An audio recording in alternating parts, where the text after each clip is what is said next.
है। अवनीश जी बहुत बहुत स्वागत है। वैभव त्रिपाठी रहेंगे हमारे साथ, नेता है कांग्रेस के। वैभव जी आपका बहुत बहुत स्वागत है। सादिया, लेकिन बीजेपी अब एक नई मुहिम चला रही है सर, राम यात्रा। 4 करोड़ से भी ज्यादा लोगों को देश भर से दर्शन कराएगी अयोध्या के। टेंशन बढ़ गई होगी अभी नहीं वैभव साहब?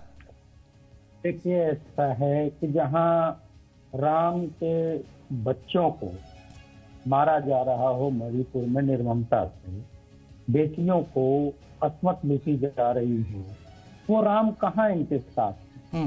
प्रधानमंत्री मोदी जी देश का एक हिस्सा पिछले 9 महीने से जल रहा है, उससे प्रधानमंत्री जी मणिपुर का म लेने को कहने को तैयार नहीं है।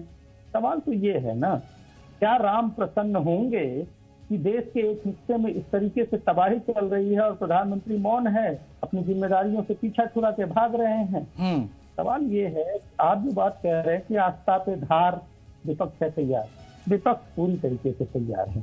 इंडिया जो है वो गरीबों के उन मुद्दों पे बात कर रहा है, महंगाई, बेरोजगारी। नहीं, राम मंदिर मुद्दा नहीं है क्या सर? अरे तुम तो नहीं, राजनीतिक मुद्दा बिल्कुल हम नहीं, मैं राजनीतिक तो मैंने नहीं कहा, मैं राम मंदिर मुद्दा है या नहीं देश के लिए? नहीं था, नहीं, भाजपा उसको मुद्दा बनाना चाहती है। राम के प्रति आस्था सभी सनातनियों के मन में है। नहीं, आस्था होती तो सर आप ठुकराते नहीं ना, निमंत्रण नहीं ठुकराते। मत जाना ना जाना वो अलग बात है। वैभव साहब, आपने तो निमंत्रण ही ठुकरा दिया, आपकी पार्टी ने तो। आदरणीय जी शर्मा जी, बात कंप्लीट कर लेंगे। ऐसा है कि राम के प्रति आस्था है, मैं अपने घर में राम की पूजा करता हूँ। आप चौराहे पे पूजा करने की बात कर रहे हो, मेरी इच्छा होगी तो मैं चौराहे की पूजा में जाऊंगा, नहीं जाऊंगा। जहां हमारे भगवत पाद शंकराचार्य, 4 पीठों के शंकराचार्य महाभारत नहीं जा रहे हैं, वहां हम क्या करने जाएंगे? अधूरे मंदिर में जो प्राण प्रतिष्ठा हो रही है उस। अरे सर कैसी बात वैभव जी, आपको भी पता है ये ढोल पीटा गया था कि पहले क्षण में ही राम लला की प्राण प्रतिष्ठा होगी, फिर राम। बहाना आपके लिए ये बहाना होगा, लेकिन मेरे लिए बहाना नहीं। त्रिपाठी जी, तब आपको याद नहीं आई, तब जब इतना सा जवाब बिल्कुल उसी पे जवाब दे रहा हूँ। आप बीच में अगर हर 10 सेकंड बाद टोकेंगे तो जवाब पूरा ही नहीं होगा। ठीक है। ऐसा है कि तिरपाल में पहुंचाया किसने था? राम लला की जो मूर्तियां थी वो ढहाने के बाद तिरपाल में पहुंची ना, पहुंचाया भाजपाइयों ने, उसके बाद सत्ता की मलाई खाते रहे। सवाल ये है कि राम मंदिर चुनावी मुद्दा बनाना चाहती है भारतीय जनता पार्टी, विपक्ष गरीब जनता के मूल मुद्दों पे चुनाव लड़ना चाहता है। ठीक है। महंगाई। अवनीश त्यागी जी, मैं जवाब ले लूं। वैभव जी अब जवाब ले लूं। आप राज बना रहे हैं, आप पूरा नहीं करने दे रहे हैं। वैभव जी आज थोड़ा सा वक्त की कमी है, क्योंकि देखिए आधे घंटे की डिबेट है आज हमारी, बाकी क्योंकि फिर आप भाजपा वालों को सनातन का कोई ज्ञान ही नहीं है।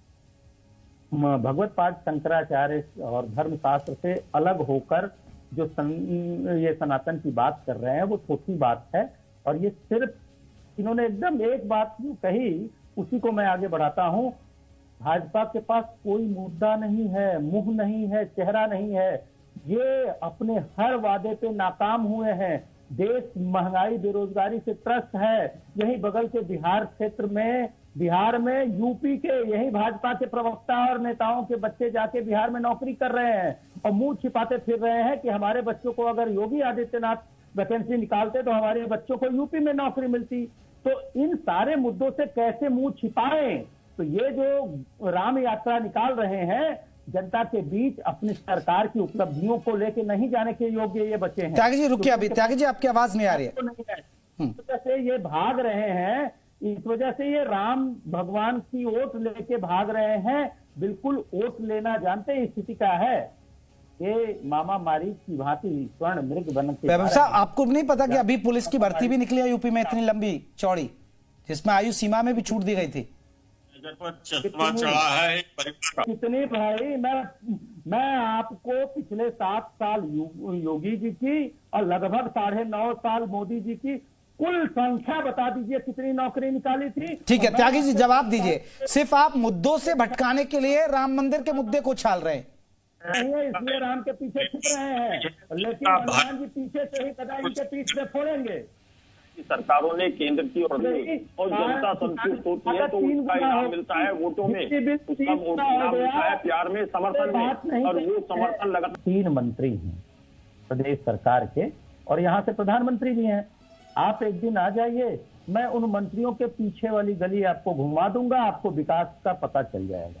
सच्चाई ये है कि जो मुख्य मार्ग बने हैं वो चमक धमक है, चाइनीज लाइटें लगी हैं, लेकिन गलियों में बसता है शहर बनारस।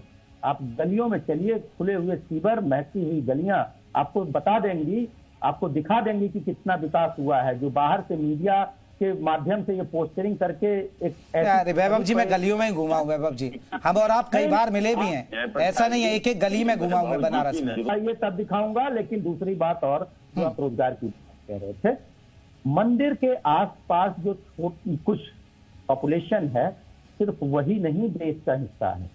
बनारस के गांवों के जो लोग हैं वो त्रस्त हैं, बच्चे पढ़ के बेरोजगार हैं, उनको शिक्षा नहीं मिल रही है। भाजपा आईटी सेल के गुंडे बंदूक की नोक पे गैंगरेप कर रहे हैं। मैं अभी आज की घटना बता दूं, विद्यापीठ में एक लड़का पिस्टल लेके लोगों को दौड़ा रहा था विद्यापीठ में। ये लॉ एंड ऑर्डर। चलिए वैभव जी, आप ये बता दीजिए, आपने ऐसा है कि रोमवादी संस्कृति के पर आ रहा हूं, त्यागी जी रुकिए, त्यागी जी आ रहा हूं। भगवत पाद शंकराचार्य महाभाग जिस कार्यक्रम को धर्म विरुद्ध बता रहे हैं कि अधूरे सर, उस बात का तो कहीं जिक्र नहीं किया आपके आधिकारिक बयान में, बता दीजिए कहां जिक्र है। आप प्रवक्ताओं की जुबान में तो सुना है। मैं आपको बताएं कि शंकराचार्य को जेल में डालने वाले कौन थे? इन्हीं कि राम मंदिर, राम की पूजा मैं कब करूंगा, राम मंदिर में मैं जाऊंगा, कब जाऊंगा, काशी के राम मंदिर में जाऊंगा, अयोध्या के राम मंदिर में जाऊंगा, वो मैं निर्णय करूंगा। और कब जाऊंगा, ये भाजपा आरएसएस के इवेंट में प्रतिभाग करना मेरे लिए वो ठीक है। त्रिपाठी जी एक बात ठीक है, मैं फिर अवनीश जी को मौका दूंगा। आप ये बताइए, अगर कोई न्योता आ रहा है, आप करना हो वो करे, उसका निजी विचार है। मैं ये बात कह रहा हूँ कि उत्तर प्रदेश कांग्रेस कमेटी के जो अध्यक्ष हैं वो 15 तारीख को अयोध्या जा रहे हैं, वो हनुमानगढ़ी दर्शन करेंगे। लेकिन भाजपा के उस जो संघ भाजपा का एक प्रोपेगेंडा हो रहा है प्राण प्रतिष्ठा के त्यागी जी आड़ में, ठीक है।